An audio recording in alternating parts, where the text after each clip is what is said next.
It's Tuesday. Here we are. Yep. You're getting eaten alive by gnats. We're all dying of smoke. Like, how are they able to survive with all this smoke? That's what I want to know. How come they don't have allergies? They're not like flying around here like sneezing and shit. Sorry, it was actually another kid looking for the Kaylin. Always. Looking for the Kaylin. The mayor, we call him, because all day long it's like, doorbell, is Kaylin here? Is Kaylin here? So. Good morning. Whew. I do like your straight hair. I do too. I like your shirt too. Yeah. It's a cute shirt you're wearing, Jessica. Did you give her that? Yes. Oh, I did? Yes. So cute. That's awesome. Yes, you did give me That's that. why it's so cute, because I got it for you. All right, Jess, what's on the agenda for today? So it's been a weird week for all of us. Lindsay's been in jail, Facebook jail, before the rumors really start. Angela's Facebook has been deleted. So she's like non-existent right now. Yep. I have a lot of free time. So if anybody wants to call me, I'll answer. I've literally nothing else to do. Back? She's working on, I'm fighting it. Like, they like changed. These are like real hackers. It's not like they weren't like novice level. Well, why did they want your Facebook? Like, I don't really understand. I don't know. They're going to be really sad when they see how lame it really is. They're going to be like, damn, this chick really likes real estate. Chick-fil-A. Maybe it's somebody that's just a connoisseur of Chick-fil-A and meat and cheese. I don't know. Is there a way to protect yourself? So like I went in and put on that 2-factor authentication thing because Jess told me to, but are there other ways to, like, I would die. I was in Facebook jail for 72 hours. I would die. Like 70+% of my business comes from there too. So I would legitimately die. Yeah, no, I have lots of clients in there that I can't get in touch with. I can't market their houses. I can't do shit. So it's really nice. I feel like I should text you like anytime I post, just so like that way you know what's happening. Like last night, Hayden had Chick-fil-A and crab legs for dinner, and I really feel like you should have known that. Why wasn't I invited? Like, do Hayden and I need to go on a date night or something? Like, right? Like, so wild. And then no way. Like, there's no way. You should turn on the 2-factor authentication. I had it on. And you did? So there's no. I'm telling you, they are real deal hackers. Like, they switched the emails, they switched the passwords, they switched everything, and now it's an underage account that they were trying to use for some kind of human trafficking bullshit. I don't fucking know what they're doing, or why they want mine, but they're gonna be really bored. But Facebook is working with you, right, to try to fix it? Somebody that works at Facebook is working with me, so thank God I know him. Otherwise, I wouldn't have heard crap from anyone. Yeah, because they don't care. No, nope. He said that it happened to a friend of his, and they just lost it permanently. I was like, oh, yeah, that would be easy for me, to restart 5 businesses attached to my Facebook. Overnight, I could probably just do it in 10 seconds. All right. So to recap, I was in jail. Angela's Facebook has disappeared. And I'm trying to buy a rental property, and it has been the most degrading experience of my life. Yeah, so that's what we're going to talk about today, because I feel like we had some major ahas from Jess buying in Orlando. So first of all, I've said this to clients, and I've said it to like people in my life multiple times. Like, I could never, I don't think, buy a house if I wasn't a real estate agent, because like I need to look at every single house probably 6 times. And then the one that I really like, I need to hang out in for a couple hours, probably sleep over, lick the floor, just make sure there's no ghosts. Like, I'm really intense as a buyer, but I've only ever, like every home I've ever bought, I sold to myself. So I've never bought another house through another real estate agent, and I really don't think that I could do it. But Jess is going through that right now because she's trying to buy a vacation property in Orlando. And so she is realizing a lot of reasons why the public hates real estate agents. Well, and I think like for me, I was like, when I was telling Lindsay about this the other day, like I was almost in tears because like on a personal level, it's awful. And I think like maybe we should all go out and buy a rental property with another real estate agent so that we learn really and truly like why this is so hard for buyers and why they act like psychopaths, right? And then on the other side of it, like professionally, I am devastated that this is the quality of service that the general public has come to expect from us. And it's eye-opening and makes me realize why the Zillows and the Open Doors and the iBuyers are making waves, because honestly, who the fuck wants to deal with most of these agents? I mean, we don't want to deal with most of these agents. So I can't imagine the general public having to deal with most of these agents. I mean, this has been, well, so we'll just like start at the beginning. So I had posted, like we all do, looking. So first of all, I reached out to an agent in Orlando who's been on my real estate page for years, and I've tagged her in tons of posts and sent buyers her way. So I was like, oh, I'll just go to her. Never heard from her. She saw my message on Facebook. Never heard from her. So that was my first one. So then I'm sitting there going, I wonder how many buyers or other agents who have tried to reach out to her, and they've been ghosted now too, right? And she was like a Facebook friend of yours? For like a long time, several years, we've been friends on Facebook. Like I tag her in all of our Facebook groups, like whenever anyone's looking for someone in Orlando. So then I posted in one of the big agent referral groups that we all use to find agents out of state. And I got 3 names, reached out to 3 of them, told all 3 of them that I was in the process of getting my updated P&L from our CPA, and was finalizing my pre-qualification, and that I would reach back out. Never heard from any of them. Never got a follow-up from any of them, never anything. So I went to one of them on Facebook and went to send her a message, and I realized she had unfriended me. And she had unfriended me because she hadn't heard from me, the buyer. Wait, so you messaged her. Tell the whole story. So I messaged her and I'm like, hey, I should just pull up the message. Hey, we're ready to go. We got our P&L. And then I went, oh, I just realized you unfriended me. Awkward. And she was literally, let's read the message. Literally was like, never heard from you, never got a message from you. And I'm like, wait a minute. I told you we were in the process of updating our P&L with our CPA, and we would follow back up with you. So to me, as an agent, I'm thinking like I would have followed up with her and been like, hey girl, just checking in.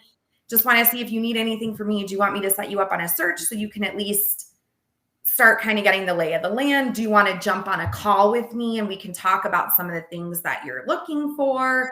Right? Like anything. And it was literally like, oh, this bitch hasn't messaged me in 3 weeks, so fuck her. And she deleted me and unfriended me on Facebook and is clearly not my agent down there. So then we're with another agent now, and I just want to, full disclosure, this could very likely be a personality difference. So I don't want anyone to think anything else. I'm a high D. I think she's a really, really high C, and sometimes those personalities don't jive well. Anyway, so I found her through another friend who just bought a rental property with her. And we're talking 8 to 10 hours between we would like to write an offer to a response. So we've lost that on 4 properties because of that. We finally decided to write an offer. When I received the offer in my email, I asked if we could go over the contracts, and she was annoyed. And she was annoyed because I'm a realtor and should know. I am a realtor. I also have never purchased a house in the state of Florida. I have never seen a purchase contract in the state of Florida, and I have no idea what any of it means. It's very different than the state of Colorado, and I'm a buyer. And if I'm asking you to go over the contract with me, let's go through it line by line. I felt like I had no idea what I was signing. I felt like I have no idea what the legal ramifications are for my earnest money.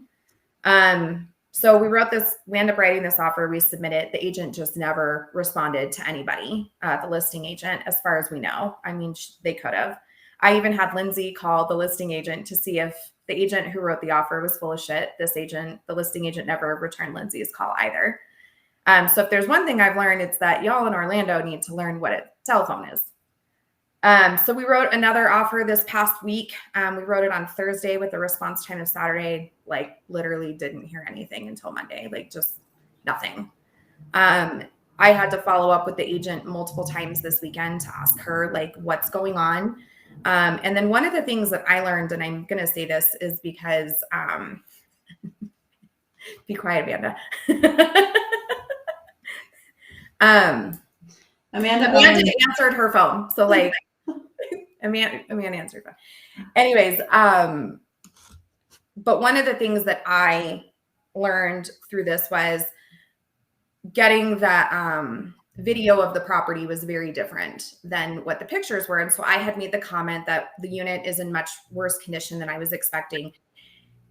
And I got a very long message back that was perceived as condescending. And it was telling me how to repair grout and that you need to replace carpet every 3 years. And I literally wanted to be like, do you know like who you're talking to, like who your buyer is? Like, do you think that you need to tell a high volume agent how to fix grout? It was merely like a commentary that the pictures are very different than what the actual tour was. And so it was a good thing for me to experience this because it gave me a second to kind of reflect that sometimes the way we talk to our clients, while we're not meaning to be condescending, when you send a long-winded message like that and it comes through very know-it-all and like you're not meaning it that way. Like, I don't think that was her intent, but that's very much how I took it. And so it was really good for me to go through this process, as hard as it's been, and recognize the holes in my business and the things that we can do differently. And then on the other hand, it also makes me really mad because I'm like, these people are making hundreds of thousands of dollars a year. They're doing the bare minimum. They're not giving two shits about their clients, because this is how I have felt the entire way through. So I wanted today to kind of talk about all the reasons why the general public isn't a fan of real estate agents and how we need to figure out a way to, it's really easy to separate yourself from someone else. Even if it's just something as simple as going over a contract, right? Like that's a thing we should be doing with our clients all the time. Why is that? You know, when I asked questions, it was literally like, oh God, seriously? Like they're just closing costs. And I'm like, right, but like, what are they? Like, can you review? They're different there than they are here, right? Like, so I can't wait to buy a house in Florida. Gosh. This call Amanda Owens. Yeah. Does Amanda answer the phone? Amanda answers the phone? That's good to know. So I looked up, just out of curiosity, what the top things were that people dislike about real estate agents. So let me pull it up for everybody. So I would bet communication is on the list, right? So the number one is that, and this is from LinkedIn, you know, this isn't just like, you know, People Magazine's top 10. This is from LinkedIn. This was a poll that LinkedIn did with 45,000 people. So the number one thing that people believe about real estate agents is that we're all liars. It's the top thing out of that we're liars. Why do you think that is? Does that elaborate like on what we're lying about? So the main reason that it says in here is that it is perceived that the general public believes that we will say anything that we need to say to get a commission. We will lie about the property. We will lie about what the house is worth. We will do anything to lure. Whoa. This is the word that's utilized. That will lure you guys into purchasing a house with us. That's the perception. Are you serious? Mm-hmm. Yep. That's like, yep. So mind-blowing to me. The buyers believe that we make them spend more than the house is worth, because the more money they spend, the more money we make. Right? Yes, that extra $5,000 is making us some serious bank. Yep. So that is the number one. Okay, wait. But let's break. Okay. Yeah. Let's break these all down by like personal experience too. So number one, we're talking about things that real estate agents do that make the public hate or distrust us. So number one on the LinkedIn survey says the number one thing that agents do that the public doesn't like is lie. I would have thought that was communication, but okay. So I would have thought it was communication too. in your buying process in Orlando, do you feel like you were lied to? I feel like the process has not been transparent, which makes me feel as if there is something being to hide. Does that make sense? I get that. I feel like, in my opinion, that's where the lying would come from. To me, like, I mean, there are times where, like, I know that I'm talking to a client and they're like, she's got to be full of shit because it's like day 4 and you haven't heard anything from anyone. And you're like, I'm just waiting. Like, real estate is literally like this side is waiting on this side for something. And then this side's waiting on this side for something until everyone just dies. Like, that's literally how so I do feel sometimes like my clients have to be like, what is actually happening? You know, and as an agent, like, I understand that. I think for me, that would be fine if I felt like all of this was fine, right? Like, we had gone through the contracts, all of my questions had been addressed. I really felt comfortable with what was happening, right? Like, when I ask a question like, is this a good area? Which we're not allowed to answer, right? But they can say, here's a website to go to. That's what we do with our clients. When I got like, oh yeah, absolutely. It makes me feel like you're just saying this to get the sale, right? That's how it makes me feel as a real estate agent purchasing in this market. So I'm assuming my feeling is really no different than the general public. So if someone says to me, Jessica, is this a good area? My response is, I'm unfortunately not allowed to answer that question as a real estate agent. However, here's 3 websites that you can go to get this information for yourself. Okay, I've been given an explanation and I've been given resources to where to get the information that I need. Where this was, oh yeah, this is great. And then once I went to the sheriff's site, totally different case, guys. Yes, I grew up in Orlando, so if you really want to know, you can call me. Okay, so how many of us, and remember, our show is where we're brutally honest. How many of you, because if the public feels like the number one thing that agents do that they hate is lie to them, how many of you guys have ever lied to a client? I mean, like, about what? Like, am I sitting on the toilet and can't answer that? No. Have you ever lied to a client about specifically what it says in that interview? Have you ever lied to a client to get them to make a sale, or lied to a client to get them to up their price or lower their price? I have never. No. However, that's coming from a different place. That's coming from they didn't set expectations properly. And so now people think that they're lying about things when they didn't set it up right in the beginning. You know what I mean? And that's I don't think that none of us are that desperate though. So but I feel like that could happen. Yeah. How many times in your career do you feel like you've been lied to by the agent on the other side? Oh, a lot. Lots and lots. Mm-hmm. Well, here's my favorite one. We're not going to ask for anything in inspection. And then here comes the list of 8,000 items, including light bulbs. What the fuck is that? Yeah. We're going to waive inspection, but not really. Just kidding. I mean, it happens all the time, but it's under the guise of I'm advocating for my client, and that's my job, right? So we feel like we can lie to each other because we're advocating for our client. That's at least what I get anyway. So we're liars. That's the number one. That's shocking to me. I'm going to make a weird statement. I feel like this probably happens to agents. I'm going to say men more than women probably, who don't emotionally connect with their clients.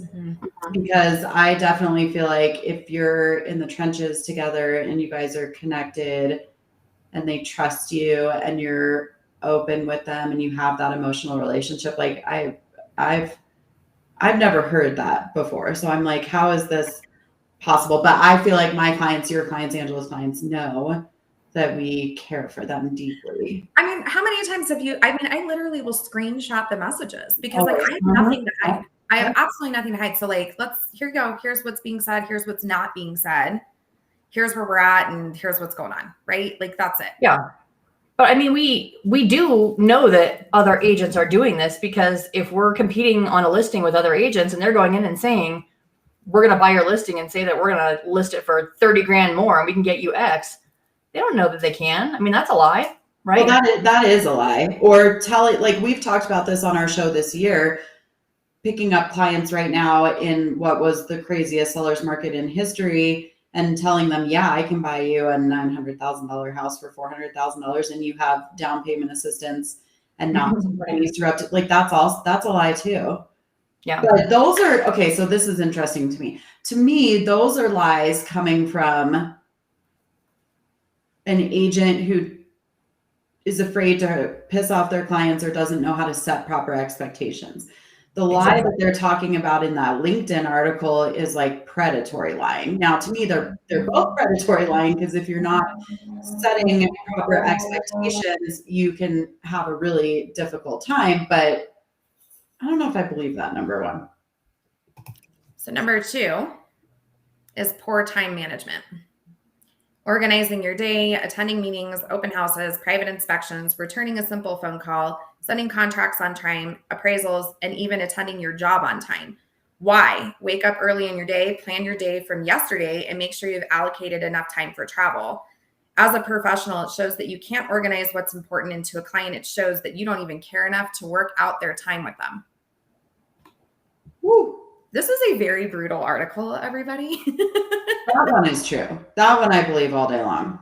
I agree. Yeah, I mean, basically what we do all day long is prioritize what's important over what else is important, but not as important. Our entire schedule is like that, you know? Mm-hmm. I mean, I'm notorious for saying I'm going to send, you know, a listing agreement to somebody and then not doing it for another day or two, because, I mean, you're busy. I'm not worried about them, you know. I don't need them to sign it in order for me to do my job. Like, I know that they're going to sign it and it's fine.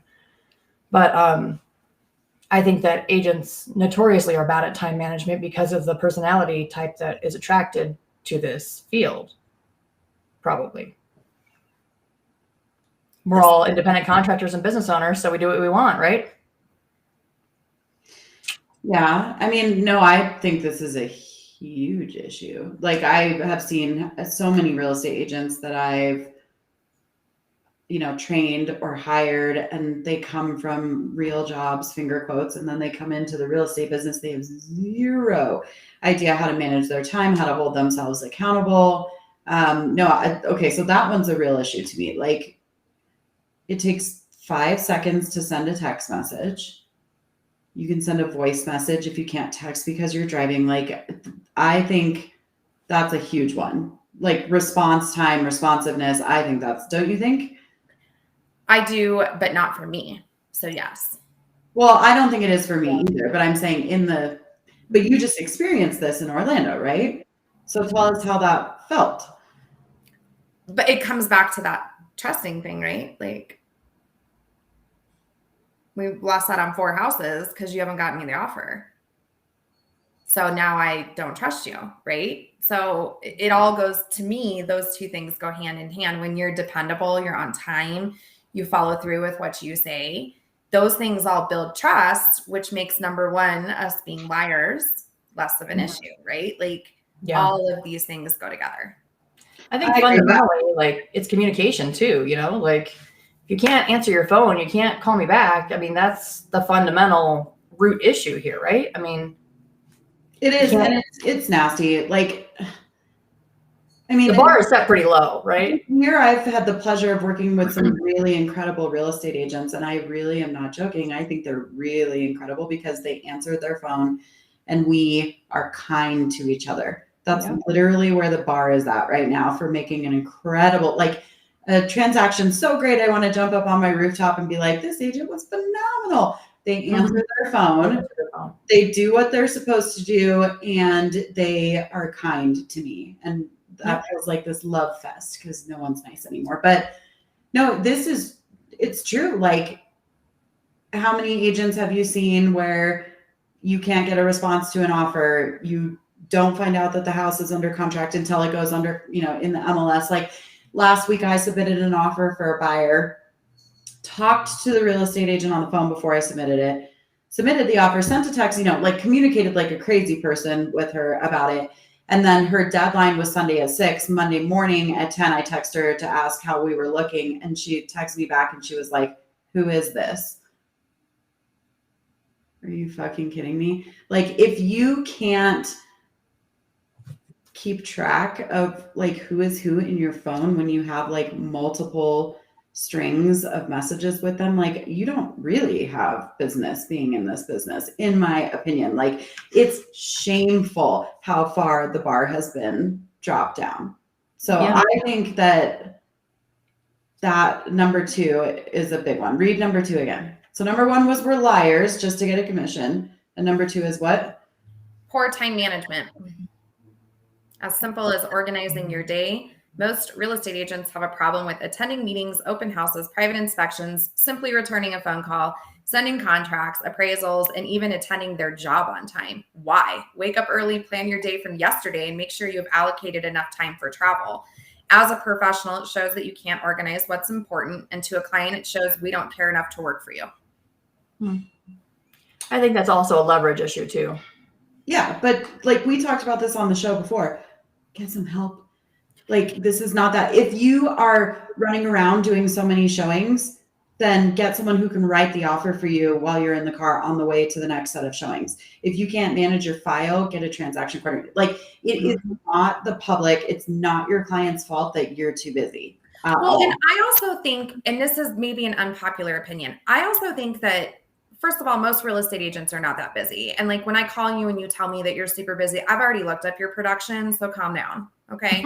Number 1. Number 2, I think that it's this like star, right? Like I'm busy. I'm just busy being busy, but I'm not actually being productive. Like I made the comment to Lindsay and Angela last week, like I'm so slow. Like I'm so bored. I looked at my numbers for August. I'm closing almost $7 million in volume. That's not slow, but that's because real agents who are out here doing real business are leveraged and systematized, and we know what we're doing. I feel like the agents that aren't time management right, like they're the ones that think it's really cool, and this is how real realtors actually are. Yeah. And they just have to tell you all the time how busy they are. So like, I don't know if I really believe that it's a real thing or if it's like a made up thing. Does that make sense what I'm saying? Like, yeah, yes, you're not showing up on time, but it's not because you're so busy. You're not showing up on time because you're rude. But we've also all had legitimate times where we're like, I can't get to this. Like, I mean, I almost called you just this weekend to say like, are you near a computer? Can you write an offer for me really fast?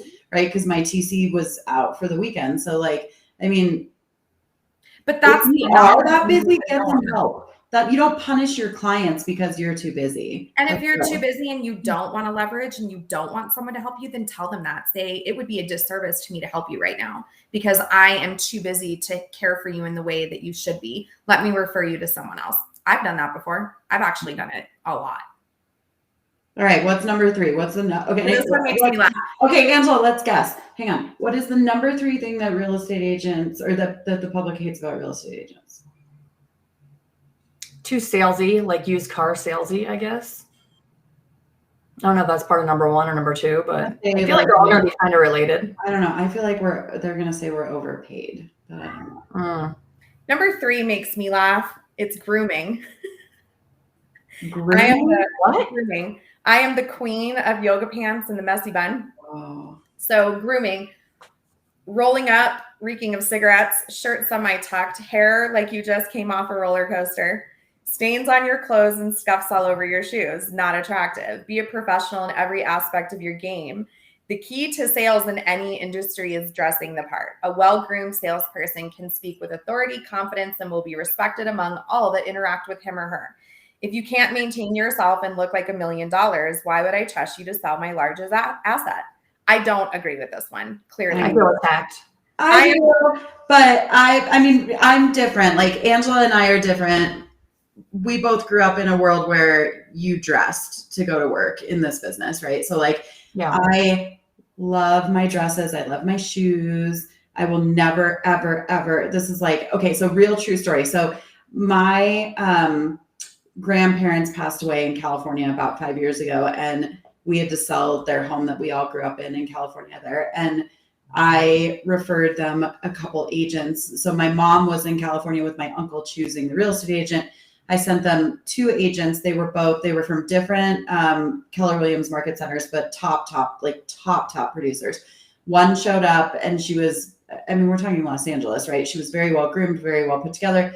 The other one showed up and she had chipping nail polish and like a run in her jacket that was like peeling and just like disheveled. And my mom and my uncle, who have 0 experience with real estate, both said that woman cannot be successful because she looks completely like shit. Like she couldn't afford to buy a jacket that didn't have a hole starting in it. And she couldn't afford to buy non-scuffed shoes, and she couldn't afford to get a manicure. And she was literally one of the top producing agents in the entire city. So that made me level up even more. Like the one thing I will never, ever do is go on a listing presentation, because you can see I'm a hand talker, without my nails done. I just won't. Like I will die before I go on a listing presentation without my nails done. But I do like to dress for the job.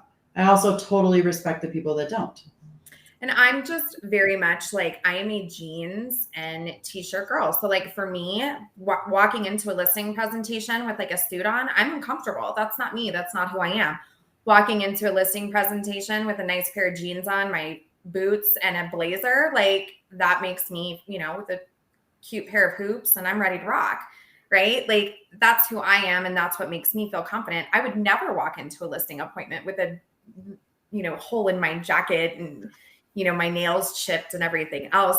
But if we go see 20, 30 houses together, please expect at some point that I'm rolling in there in yoga pants, because we are friends now. And this is what friends do together.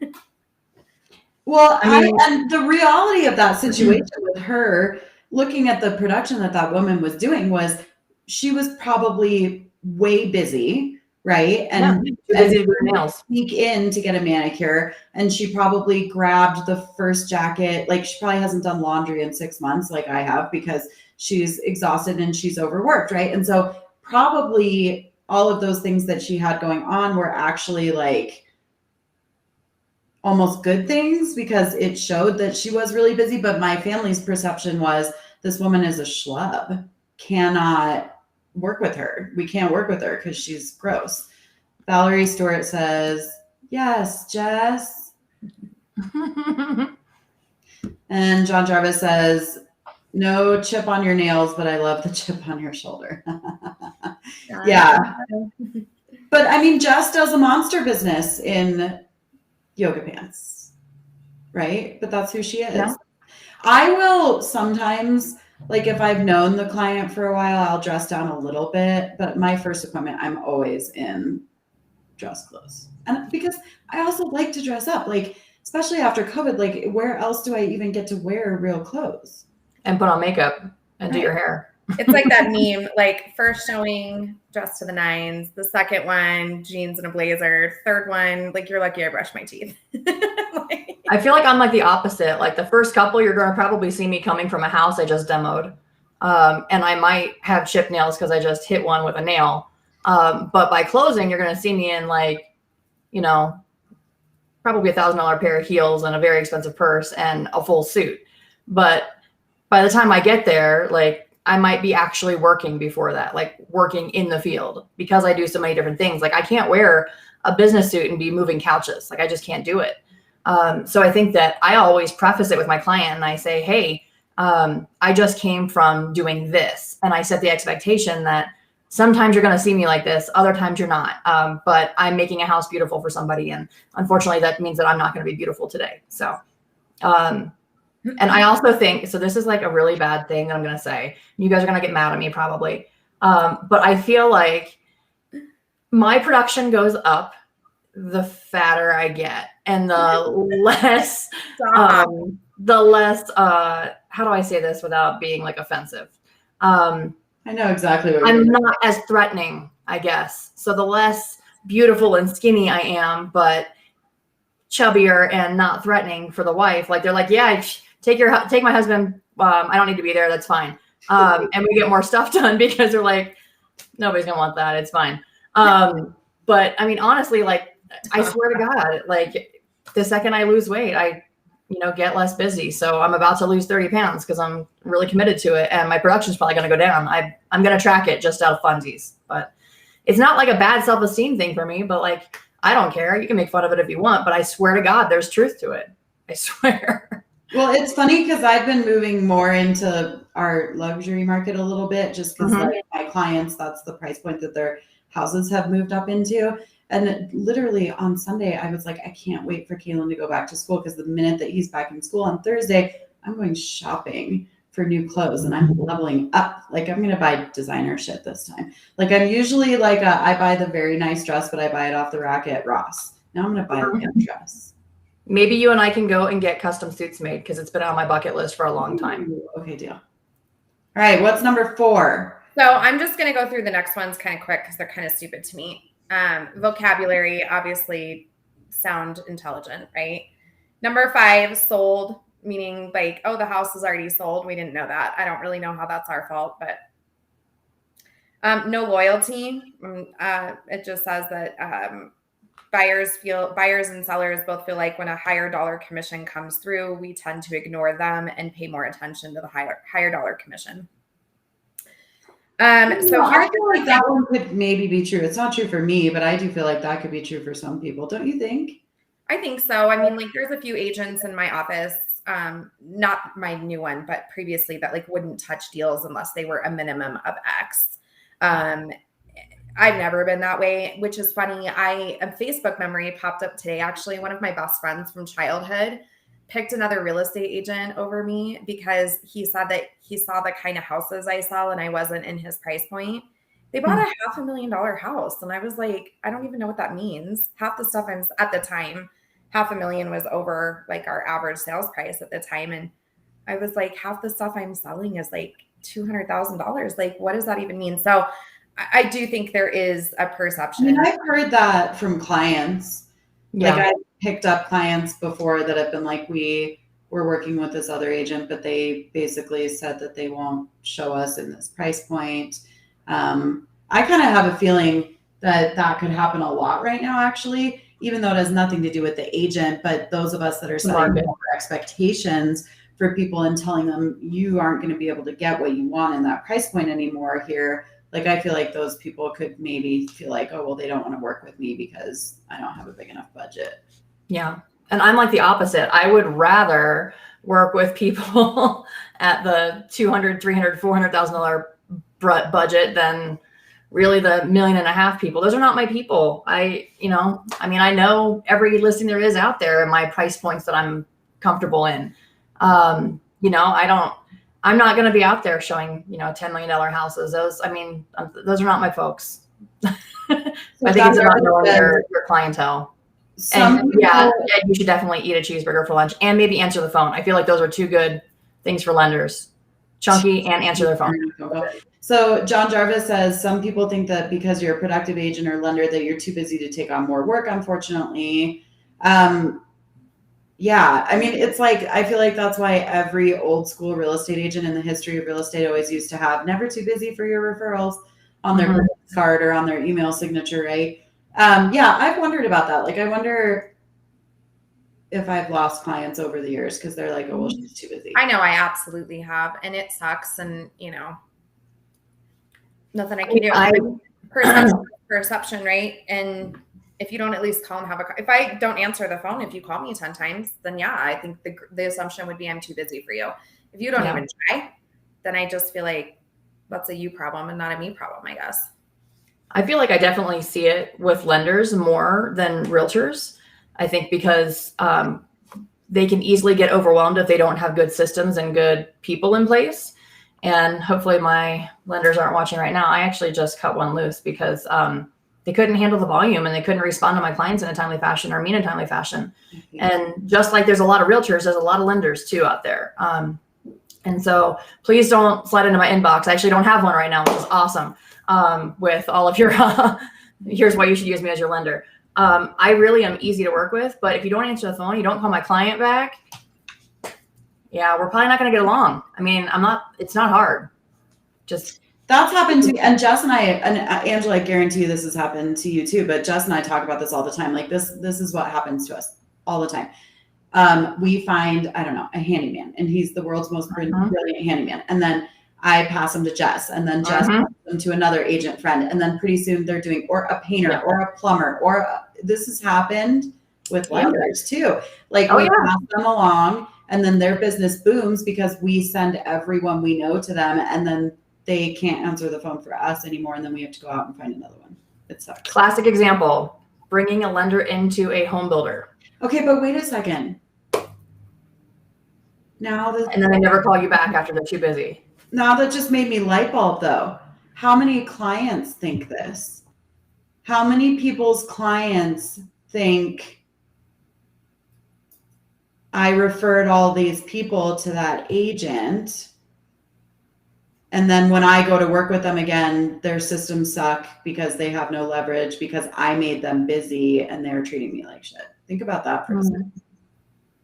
Like maybe they worked with you 5 years ago when you were not that busy. And then they work with you again now and they're like, wow, the level of service is completely different. I actually, it's really funny you say that because I have clients right now that I'm working with, and I feel like I'm still involved, but like not as involved because I have a TC this time versus I didn't have one last time. And so like the system is all still the same. I just feel like maybe they feel like they're not hearing from me. So I find myself checking in with them like infinitely more than I think. They're probably like, she's really annoying this time. I think that it's a growing pains thing, like between the different levels of your business, right? Like it's not going to be perfect. Like right now I'm scaling my business and I'm not stepping out of production. I'm still doing a lot of production, but I'm having other people do more of the communication and handling more of the tasks, which is really hard for me. But I'm still like finding myself like checking because I'm bored because I have free time now. And I'm like, everybody good? Anybody need me to pick out colors for anything? Can I go pick out a fridge or toilet? Like, what can I do? But yeah, like you always want to feel like you're still doing something, but I think it's a really good opportunity when you can reflect and on the experiences that you're giving to your clients, especially if they're a multi-time client, to know, how you can improve on that. And it's a good opportunity for you to reach back out to them if you've done this in the past couple of years to them and say, hey, I'm sorry. It occurs to me that I didn't give you the best service and I apologize for that. I hope that you'll forgive me. I was in a place where I was building my business and I wasn't building it the right way. And I learned a lot of lessons. So I hope you give me another chance. But I think that's a really good thing. And then I know I have a lot of clients that move out of state and move to other places and have to work with other agents. And I always get those calls back. Like, I didn't realize how awesome it was to work with you until I had to work with someone else. Yeah.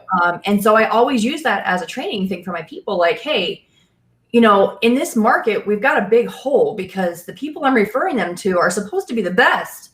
Like, what is happening? Do we need to get a license there? Like, do we need to, move our business there? Like, I'm really thinking about getting a license in Florida right now and, adding another location of my company, not just because Jess is going through it, but because I'm about to go through it. And I don't want to deal with that. And I don't want my clients to deal with that when they're PCSing somewhere else. So I think that's a good opportunity for us as agents to, reflect on our business and scale it properly and hear that feedback.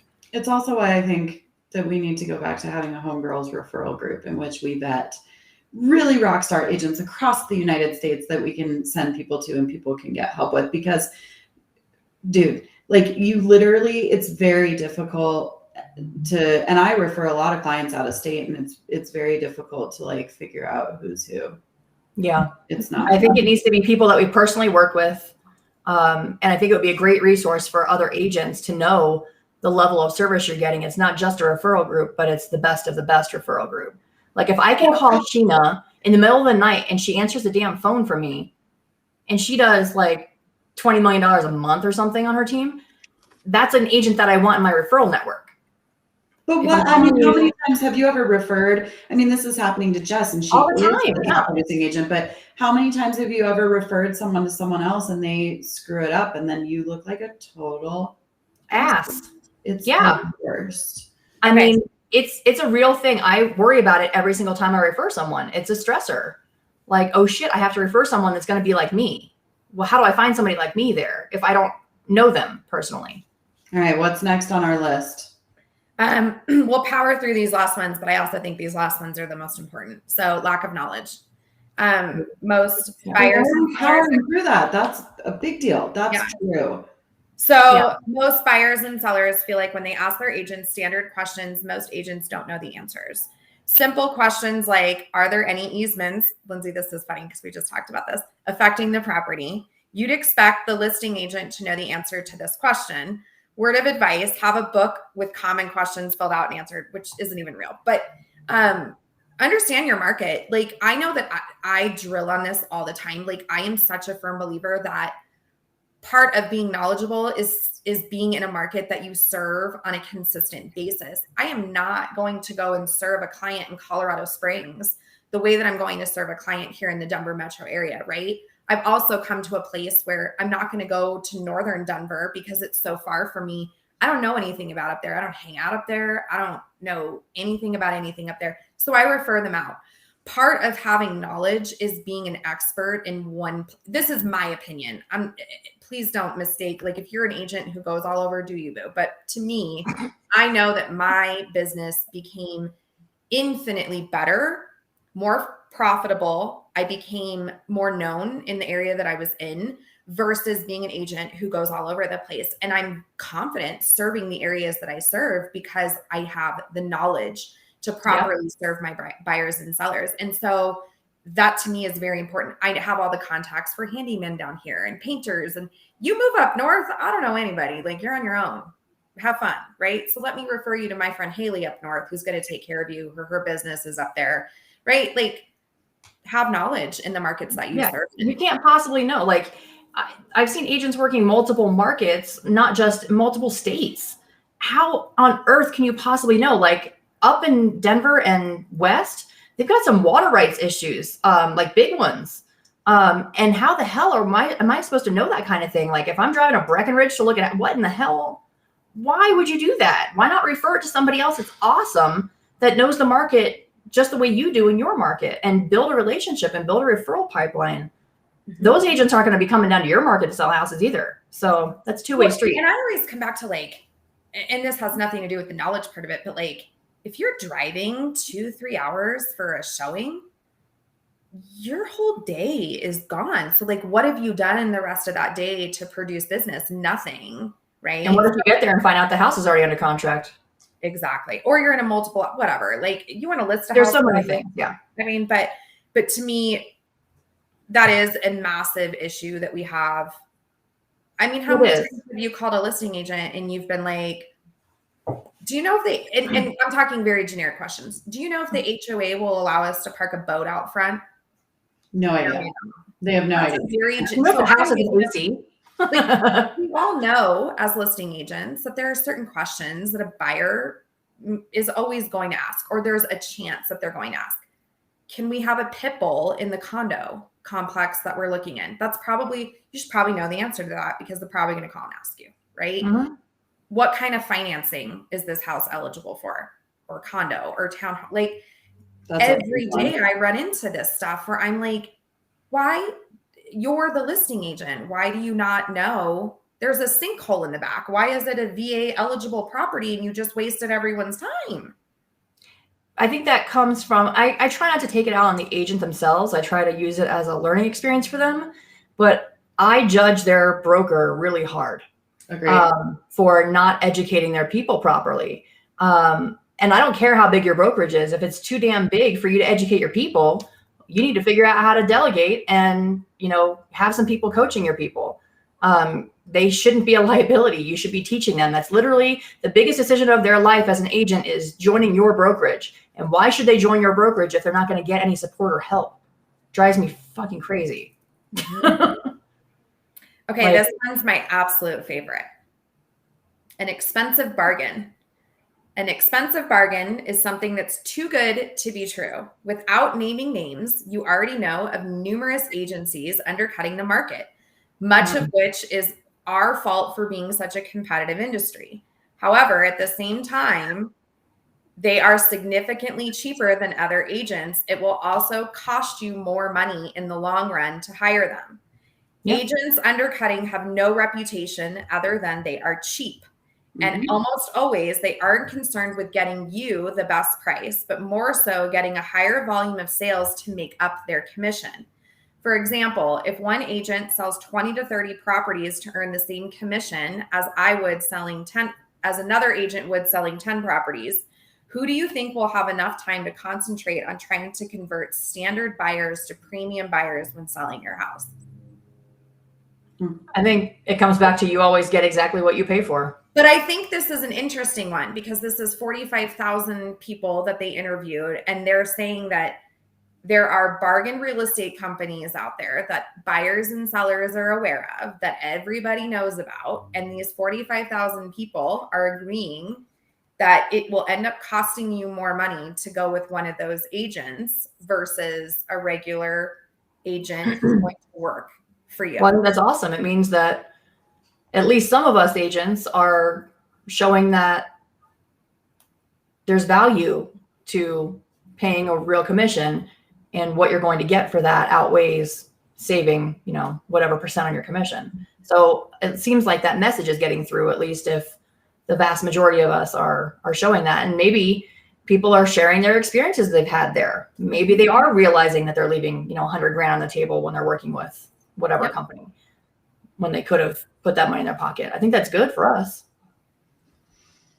That one was just interesting to me because, and I think I read this at a moment that I needed it. I've lost 6 listings in the last month to discount brokerages, to iBuyers, to whatever.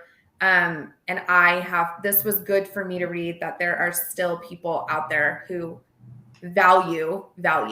And those are my people, and these other people aren't my people, and that's okay. Right. And so this hit me at a time that I needed to hear it. So this was good for me. Good. All right. So the last one, and this one's really funny. The ghost agent. These are agents that haunt me. Oh, I thought, okay. No, I was agents that haunt a potential lead the moment they say, I want to buy or sell. And they won't leave you alone until you list their house. And the only conversation we'll ever have is in regards to you selling my house or me buying a house. Then they either sell your house or you tell them you're not interested and you never see or hear them again. Poof, gone in the wind. Ghost agents destroy relationships and it destroys rapport amongst other real estate agents. It leaves a sour taste in your mouth with people who are supposed to be your advocates, telling everyone about how awesome you are, except you never answer your phone call after I tell you I'm either not buying or selling. Men. Which, by the way, if you're a man and you're watching this and you want to know how to engage your sphere business, go back to our podcast episode with Garrett Maroon, who is an agent that does a ridiculous amount of business, sphere-based only, and he's a heterosexual male, which is wild because he does this really well. But my partner for a long time would jump on this show right now and be like, yeah, I do that. Like, I literally will close the deal, never speak to them ever again. And then 3 years later, call them and be like, hey, do you want to buy or sell? I think that's definitely a business strategy. Crazy to me. I think that they're typically agents with large teams and ISAs, and they're more of a turn and burn transactional type of business owner. Whereas I choose to work smarter than harder, I guess. I don't know. I was reading through some of the comments on this post last night, because the comments are open for the people to comment on it, right? And this is what someone commented. A solution is desperately needed in the real estate space. There is no genuine in real estate anymore. Can you imagine how amazing it would be if the agents who are genuine were the only people that we were able to reach out to? These are the agents that work hard for their money. They're genuine and they never have questionable integrity and are true professions in every aspect.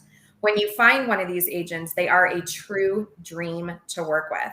They will change your entire opinion of the industry in one conversation. I love that. Mm-hmm. And that's our job, right? Yep. It just part of our job is changing the image of the industry, right? Every day. It really just makes me go like, who are all these people? Yep. I mean, that no have offense, Orlando, but there's a lot of you down there. Like, who are all these people that have treated people like such horrible shit? Like, this is crazy. And I do believe, I mean, I've worked with clients who have had, and I'm sure you guys have as well, who have had hellacious experiences where like the thought of even having to call one of us gives them such anxiety that they just don't do it. And then they end up getting on the phone with you and they hang up and they're like in tears because they're so thankful that they have found someone who will say to them, let's dismantle all of this and we're going to build it all back up the way that it should be. And by the end of this, we'll be drinking wine and we'll be BFFs. And that's the way it is, or that's the way it should be, I guess is what I'm saying. Well, that's the way it is for people that are going to be around for 10 years, 15 years. You know, growing their business is not just transactional. Who wants to be bought or sold? Like, you don't want to be sold a house. Like, nobody wants that experience. And I think that a lot of people, like, I could sell you a lipstick, right? Like if I could sell a $20 tube of lipstick. I can't sell you a house. Right.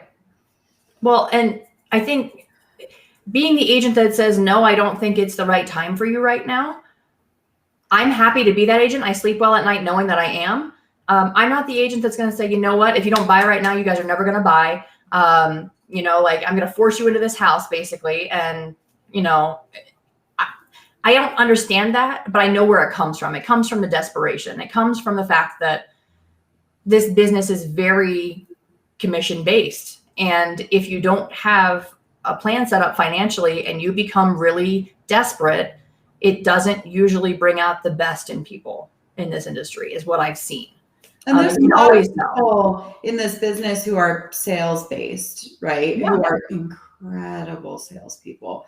Yeah. But you have to like step back and consider what it is that you're buying and selling. This is literally like I don't even like, outside of selling yourself as a divorce attorney or a wedding planner or a funeral home, like I don't even know what would be more emotional. I mean, this is truly the number one most emotional thing that people do. And even though it's hard a lot of times to deal with that emotion, it's the reality of what you're buying and selling. Like, the entire purchase of a home is emotional based. And if you can't emotionally connect with your people, you're going to struggle. I think that Jess is in a really cool spot right now because she's going to figure out exactly how she wants to be sold a house. And so she's going to be able to incorporate that into her business and help make that process better for all of her buyers and sellers. And I think that if we start thinking about that and really take time and think about how we want our home buying and selling process to be, if we really sit down and think about it and write it down, I think that it's not going to be what you're currently doing. And you're going to need to make some changes. And if you're not constantly making some changes and thinking about this, it's going to get stale, it's going to get stagnant, and it's not going to be good. And you're going to start losing referrals. And so that's something that I think you have to focus on. It has to be in your routine at least once a week. Like, what could have I done? Like a debrief on how I could have helped that client more. What should have I done after closing? You know, like, if you're not doing that, you're not reflecting on that and saying, okay, I think I could have done better here, you're not improving.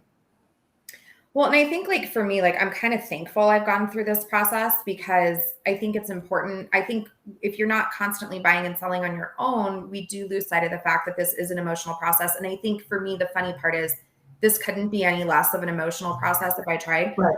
I actually have no desire to go to Orlando. I will probably never really step foot in this VRBO again after I fix it up and do what I want to do. And this could not be any less of an emotional process for me. With that said, the side of it that's emotional for me is we're spending money, right? And so we all know how I am with my money. I'm the Jewish girl collecting all of her coins. So giving up my money is hard for me. And so for me, even being completely unemotional about the property it's shown me that the people who are living there and this is their home and how emotional they really are, I need to be in tune with that. And when someone says like, I actually just need a breather, because right now I need a breather. Like I need just to back off and just have a week and then I'll get back into it. Cause this has honestly fucking sucked. And that's the only way I can describe it to anybody. And this has been really eye-opening for me. And so I hope that just anything that we've said today, you take that and you apply it, even if it's just one basic principle into the way that you review contracts. You know, I have a friend of mine who she records on BombBomb. And one of the ways that she's utilizing BombBomb in her business is that she records herself reviewing the contracts. And then that way her clients can go back at any time during the process and listen. And so I started incorporating that into my business. I still review with them one-on-one, but then they get a video. And it's the same video that gets sent to everyone. It's not date specific or contract specific. It's a generic overview. But man, what a game changer that's been. And how empowered do your clients feel because they feel like they understand the contract? How empowered do your clients feel when they hear from you and they hear from your lender and they hear and they know what's going on? It's just a completely different process. And so I'm actually super thankful that this has all kind of happened because it's allowed me an opportunity to really evaluate where I'm at. I think the general theme of the day is do what you say you will do. Remember that your client and the transaction is more important than you or your ego. Do things in a quick manner. I mean, these people are paying you, whether they're on the buyer side or the listing side, a lot of money to represent them. So represent them well, represent them quickly. And if you can't, hire someone that can help you do that. I would say if at the end of the transaction you aren't proud of what you did, you need to do a debrief and write down exactly what you would do differently. And I would probably write your client a letter and apologize to them. I will take probably an hour or 2 hours today and write down all the things that as I'm going through this transition of delegation, how I need to continue to communicate with my people effectively and reflect on that. But I think just taking 2 hours today is going to save me so much time and money and effort later, so that I can set those expectations for my agents too, of how I expect them to communicate with my clients. You know, and if I don't do that, then I can only be mad at myself, right? You know what we could do? We could do like a mastermind around this. I like that. Develop like a system and invite, we should talk about that. We should do something. I think that would be super helpful. Ooh, we should each pick like 3 transactions randomly, and we should go through them step by step and talk about where we dropped the ball. Yeah. And then develop a system around it. Yep. I love it. We will do that next week. All right. Cool. Bye, guys. Thanks for joining us. We'll see you next Tuesday at 10. Bye.